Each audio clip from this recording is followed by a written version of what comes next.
The clash of Big Zeb and Size in Europe, I suppose. In Cheltenham, I suppose, what were your thoughts on that race firstly? Yeah, the winner, he beat me fair and square today, there was no doubt about that. Michael had just maybe struggled a bit halfway through the race on the ground, being a bit slow, but the way the winner beat me on better ground, there's no reason to say I'll turn the form. So I'm hopeful that Michael will improve and maybe put a better show, but the winner was very good on the day and he's going to be hard to beat. Have you sat on Big Zeb since Cheltenham, Larry? I haven't, no, but Colin says he's in great form. He said he has really come to himself, and he's a horse that does well in the spring. He won a good novice chase there at the festival, and he only got touched off with Mastermind there a few years ago and he missed the last fence, so he does like the place. What are your thoughts on the other championship races that we're looking forward to this week?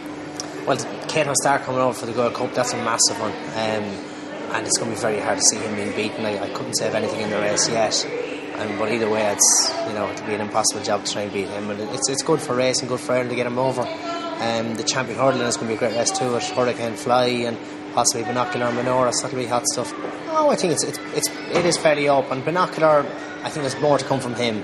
He ran below par in Aintree, and I think he's better than that. Hurricane Fly was very good in Cheltenham, and I think he will be hard to beat, but it'll be a hot race. Menorah is very good, and he's definitely better than his champion hurdle form.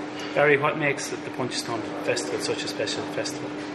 It's the quality of the racing for starters, and then there's a great buzz. You'd love to ride winners in Punchestown. It's our equivalent of Cheltenham, and it's one we really look forward to. Like Fairyhouse, they water it really well. They do a great job in Punchestown each year, and for that reason they'll get the good horses running, because the owners and trainers will be happy to run with the ground being as safe as it'll be. So that's it's consistent, and we're looking forward to that. Do you know of other mounts that you're down to ride for next week, Larry? Or? I couldn't say for certain really. A lot of mine would be English horses, and I'm not really sure exactly at this minute what's coming over, but definitely Grand Joanne and Big Zeb are the two I'm looking forward to in a minute. Of the season just gone by, Cheltenham was a good one for you, and Nicky Henderson, of course, and yourself had a fantastic year.